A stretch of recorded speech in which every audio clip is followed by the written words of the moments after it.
Hello and welcome to बिटनिंग। साथ में मिलकर शुरू करते हैं ज़िंदगी की दूसरी इनिंग। अगर आप अपने चारों तरफ लोगों से पूछोगे, अपने पड़ोसी से या अपने रिश्तेदारों से, तो वो आप उनसे बोलोगे कि यार स्टॉक्स में आप लोग इन्वेस्ट क्यों नहीं करते हो डायरेक्टली। तो जनरली वो बोलेंगे, एक अप्रीहेंशन के साथ बोलेंगे, थोड़ा सा हिचकिचाहट के साथ बोलेंगे कि यार स्टॉक मार्केट के अंदर एक तो टाइम नहीं है, नॉलेज नहीं है, वो तो चलो है ही। और काफ़ी सारे लोगों का ये मानना है कि यार वो बड़ी वेल्स का काम है। स्टॉक मार्केट के अंदर कब कोई चीज़ ऊपर हो जाए, कब कोई चीज़ नीचे हो जाए, ऐसा लगता है कि एक संगठित रूप से कुछ लोग हैं जो उसको मार्केट को गवर्न करते हैं, रूल करते हैं। तो कभी भी हम लोग सही तरीके से टाइम नहीं कर सकते मार्केट्स को। और मार्केट के अंदर जो ये भावना रहती है कि वो हमारे कंट्रोल में नहीं है मार्केट, तो इसलिए काफ़ी सारे लोग म्यूचुअल फंड्स के रास्ते से इन्वेस्ट करते हैं। अब काफ़ी सारे लोग ऐसे हैं जो स्टॉक मार्केट के अंदर इन्वेस्ट नहीं करते, लेकिन उन्हीं से पूछो कि क्रिप्टो में करते हैं तो बोलते हैं हम क्रिप्टो में डायरेक्टली इन्वेस्ट करते हैं। उनसे पूछो कि आपको ऐसा क्या मोटिवेशन मिला कि अब आप क्रिप्टो में डायरेक्टली इन्वेस्ट करते हैं, तो बोलते हैं क्रिप्टो क्योंकि डिसेंट्रलाइज है। ये जो डिसेंट्रलाइजेशन की घुट्टी जो आपको पिलाई गई कि यार डिसेंट्रलाइज है सब कुछ क्रिप्टो के अंदर, इसकी वजह से काफ़ी सारे लोग क्रिप्टो के अंदर एंटर हुए। और उन्होंने सोचा कि यार क्रिप्टो तो हमारे एक ऑल्टरनेटिव है, क्रिप्टो तो हमें बचाने के लिए है, क्रिप्टो तो सोल्यूशन है स्टॉक मार्केट्स का और फाइनेंशियल मार्केट्स का। तो इसलिए वहाँ पे तो मैनिपुलेशन होती है, क्रिप्टो में मैनिपुलेशन नहीं होती, तो चलो क्रिप्टो में इन्वेस्ट करते हैं। लेकिन आज आपको पता लग गया कि क्रिप्टो कई कई गुना वल्नरेबल है। अगर हम ट्रेडिशनल मार्केट्स को देखें, ट्रेडिशनल फाइनेंस को देखें, उसके कंपैरिजन अगर हम देखें, तो यहाँ पे हमें प्रूव हो गया कि हमने जो C5 के अंदर जो जिस तरीके से कोलैप्स देखा है, उससे प्रूव हो गया कि मैनिपुलेशन कई गुना ज़्यादा है। उसकी खास वजह क्या है? देखिए, मैं 2-3 वजहों की अगर बात करूं, और आपको हमेशा ये सतर्क रहना चाहिए, और ये वीडियो कहीं ना कहीं इसी पर्सपेक्टिव से बना रहा हूँ कि आप इसको अपने बड़े बुज़ुर्गों में, भाइयों में, बहनों में शेयर करें कि एक्चुअल में सिनेरियो क्या है। देखिए, जब ये इंडस्ट्री जब इवॉल्व हुई, तो सबसे पहली जो डिसेंट्रलाइज अगर कोई चीज़, कोई नेटवर्क बना, तो वो बिटकॉइन बना। बिटकॉइन ट्रू सेंस में एक डिसेंट्रलाइज मॉनेटरी नेटवर्क है। ट्रू सेंस के अंदर जो उसका लेजर है वो हाईली डिस्ट्रीब्यूटेड है, उसको लोग मिल के चलाते हैं, कोई एक सेंट्रल एंटिटी उसे गवर्न नहीं करती, राइट। दुनिया का पहला एक डिसेंट्रलाइज मॉनेटरी नेटवर्क का मतलब ये है कि पहली बार डिसेंट्रलाइजेशन और सिक्योरिटी दोनों आपस में क्लब हो पाई।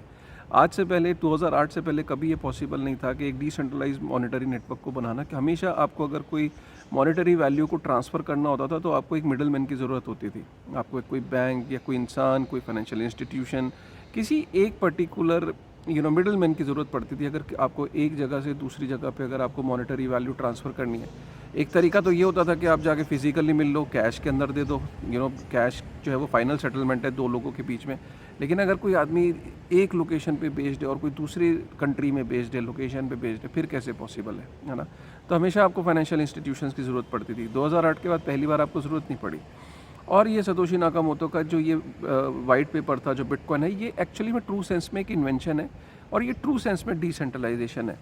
अब उसको बेसिकली लोगों ने इस तरीके से सेल किया कि बिटकॉइन जो है वो स्लो है, बिटकॉइन जो है उसके अंदर बहुत हाई फीस लगती है, बिटकॉइन बहुत स्लो काम करता है, बिटकॉइन की स्पीड बहुत स्लो है, बिटकॉइन स्केलेबल नहीं है। और ये इसको करके काफ़ी सारे लोगों ने बिटकॉइन की कमियां दिखा के अपने प्रोजेक्ट्स को लॉन्च किया। अपने प्रोजेक्ट्स को जब लॉन्च किया तो उसमें से कुछ चंद प्रोजेक्ट्स थे जो जिनमें आप ये कह सकते हो कि हाँ, they're attempting to solve something, but ज़्यादातर जो प्रोजेक्ट्स थे उन्होंने बिटकॉइन को गाली दे के अपने प्रोजेक्ट्स को बनाया। प्रोजेक्ट्स को बना के आप ये समझो कि आपको ये प्रूव किया कि हम लोग जो है वो कम्प्लीटली डिसेंट्रलाइज हैं, और आप हमें इन्वेस्ट करिए। देखिए, अभी ना जो कोलैप्स हुआ है वो C5 का कोलैप्स हुआ है। अभी जो दूसरा कोलैप्स है वो भी बाकी है। वो क्या है मुझे नहीं पता, लेकिन फिर भी मैं सोच सकता हूँ कि वो चीज़ें क्या होंगी, उसको मैं वीडियो में आगे डिस्कस करूँगा। लेकिन इससे एक चीज़ प्रूव हो गई कि ये टोटल आप देखो कि आज जो जेनेसिस का जो फॉल आउट हुआ, ये जेनेसिस का फॉल आउट कोई ऐसा नहीं कि जेनेसिस का फॉल आउट अभी अचानक हो गया। ये सारी चीज़ें आपस में इंटरलिंक्ड है क्रिप्टो में। आप सोचो कि कहाँ से 3AC कैपिटल का फॉल आउट हुआ, फिर उसके बाद आपका वॉयेजर का हुआ, फिर आपका ब्लॉकफाई का हुआ, फिर आपका FTX का हुआ, फिर आप ये देखो वॉल्ट का हुआ, फिर आपकी इतने सारे C5 हैं, कुछ ऐसे छोटे छोटे C5 हैं जिसका मैं यहाँ नाम भी नहीं ले सकता। अगर मैं टोटल बोलूँ तो नवंबर 2022 के आसपास से अगर हम देखें तो 10 से ऊपर C5 जो कि बड़ी बड़ी कंपनीज़ हैं, वो उनका फॉल आउट हो चुका है, वो कोलैप्स हो चुका है C5। आप देखो कि जेनेसिस एक ये समझ लीजिए कि लास्ट नेल था कॉफिन के अंदर। और लास्ट नील का मतलब ये नहीं कि इसके बाद, क्योंकि इतना बड़ा नील था कॉफिन के अंदर। आप सोचो कि जेनेसिस जो था एक तरीके का सेंट्रल बैंक था पूरे क्रिप्टो का। वो पूरी बड़ी-बड़ी एक्सचेंजेस को क्रिप्टो लेंड करता था, बड़ी-बड़ी एक्सचेंजेस के अर्न प्रोग्राम को रन करता था। आप ये सोचो कि जेनेसिस के फॉलआउट के जो रिपलिंग इफ़ेक्ट हैं वो अभी आना बाकी हैं। हमने ये देख लिया कि जेनेसिस की जो टोटल 50 क्रेडिटर्स को देनदारी है वो 3.5 बिलियन यूएस डॉलर की, और टोटल देनदारी 10 बिलियन यूएस डॉलर तक की भी हो सकती है। और कंपनी के पास मात्र 150 मिलियन यूएस डॉलर पड़े हैं अपने खर्चे चलाने के लिए, इसीलिए उसने बैंकरप्सी फाइल करी है। और अभी भी बहुत सारी चीज़ें इंटरलिंक्ड है, जैसे कि अभी निकल के आया कि जेमिनाई सबसे बड़ा क्रेडिटर है, जो कि 900 मिलियन यूएस डॉलर लेने उन्होंने जेनेसिस से। उसके अलावा डिसेंट्रलैंड भी उनका एक वन ऑफ द क्रेडिटर है, और बहुत सारे लोग क्रेडिटर हैं। मुझे समझ नहीं आ रहा है कि जेनेसिस ये पैसे कहाँ से देगा। अगर जेनेसिस को बचाना है तो उनकी जो पेरेंट कंपनी है बैरी सिल्बर्ट, उसको इसको बचाने के लिए पैसे डालने पड़ेंगे, और इमीडिएट बेसिस पे 1 बिलियन यूएस डॉलर तो डालने ही पड़ेंगे। और अगर 1 बिलियन यूएस डॉलर डालने तो बैरी सिल्बर्ट के पास 200 क्रिप्टो कंपनीज हैं, उसकी खुद की इन्वेस्टमेंट है, जिसको उसको बेचना पड़ेगा, तब जाके ये पैसे अरेंज होंगे। और अभी जो ये डिसेंट्रलैंड का निकल के आया कि वो उसने भी पैसे लेने हैं, और आपका जेमिनाई ने लेने हैं, और अभी बहुत सारी चीज़ें इंटरलिंक्ड होकर निकलेंगी। इसका मतलब क्या है, हर चीज़ आपस में इंटरलिंक्ड थी, लेगो ब्लॉक की तरह। आप एक नीचे से लेगो निकाल दो, ताश का पत्ता होता है, ताश के पत्तों का किला होता है, आप नीचे से एक पत्ता निकाल दो, पूरा का पूरा किला जो है वो ढहता चला जाएगा। इसका मतलब ये है कि हर चीज़ इंटरलिंक्ड है क्रिप्टो में, हर चीज़ जो है वो कहीं ना कहीं जो सेंट्रलाइज फाइनेंशियल इंस्टीट्यूशंस का हमने फॉल आउट देखा। सीफाई का मतलब ये होता है जैसे कि आपका सेंट्रलाइज फाइनेंशियल इंस्टीट्यूशन का मतलब होता है जैसे आपके बैंक्स होते हैं, कोऑपरेटिव बैंक्स होते हैं, फाइनेंशियल इंस्टीट्यूशंस होते हैं, वैसे ही क्रिप्टो के अंदर सीफाई होता है, जो कहते हैं कि क्रिप्टो को हमारे पास रखो, इसमें आपके एक्सचेंजेस भी आती हैं, आपकी ऐसे जितनी भी कंपनीज हैं जिन्होंने आपको अर्न प्रोग्राम चला रखे थे, जिन्होंने बोला था कि मेरा अपना क्रिप्टो मेरे पास रखो, मैं आपको बदले में कुछ इंटरेस्ट दूंगा, ऐसे जितने भी इंस्टीट्यूशंस हैं आज की डेट में सबका कोलैप्स हमने देख लिया है। यहाँ तक कि हमने नेक्सो के ऊपर भी अभी हमने रेड होते हुए देख ली, और नेक्सो का भी हमने देखा, पीछे नेक्सो बहुत स्ट्रेस में था।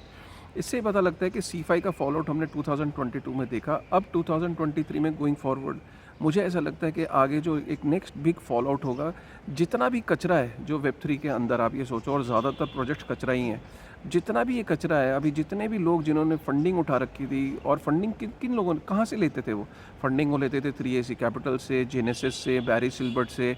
अब यही लोग जब पीछे फॉल आउट हो गए, आप देखोगे अचानक एक लिक्विडिटी क्रंच दिखेगा। काफ़ी सारे प्रोजेक्ट्स ने अभी उनके जो प्रोजेक्ट्स हैं उनका रोड मैप में वो उनका प्रोटोटाइप से ही वो बाहर नहीं निकले। प्रोटोटाइप का मतलब है वो एक्सपेरिमेंट के स्टेज से ही बाहर नहीं निकले।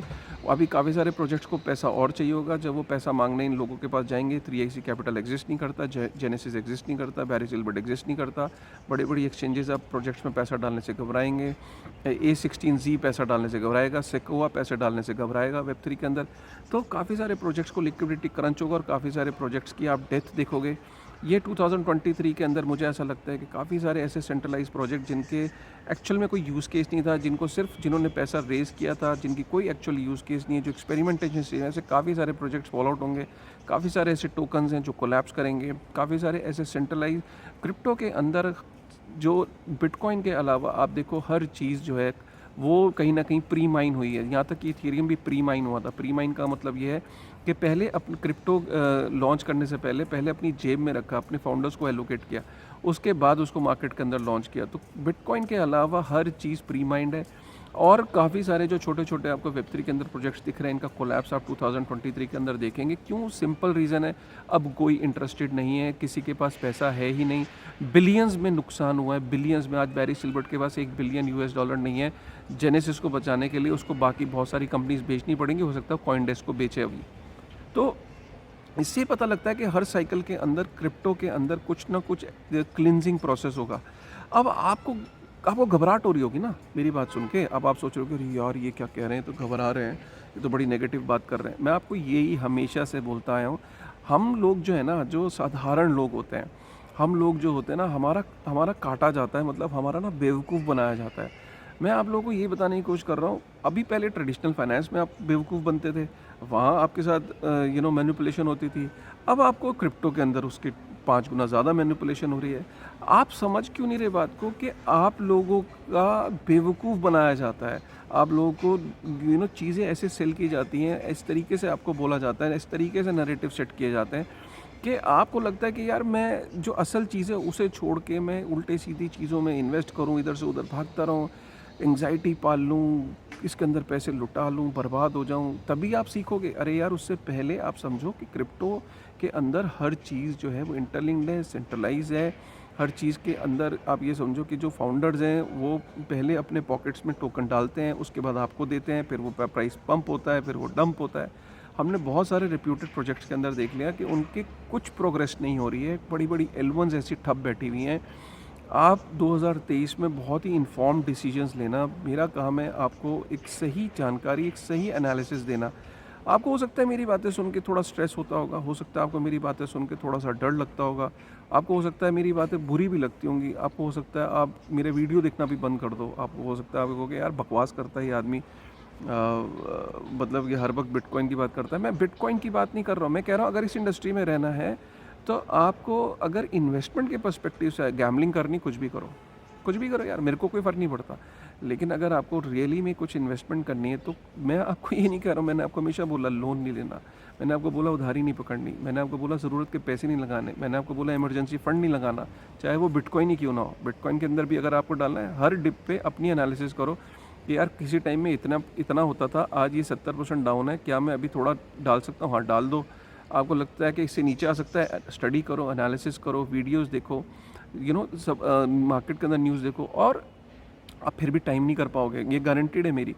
लोग तो $16,000 पे भी बिटकॉइन में इंटरेस्टेड नहीं थे, लेकिन आज वही लोग 22,000 में इन्वेस्ट कर रहे हैं। लोगों को क्या है, लोग जब गिरता है तो वो सोचते हैं और गिरेगा, तो ये टाइमिंग आप नहीं कर पाओगे, आपके बस की नहीं है।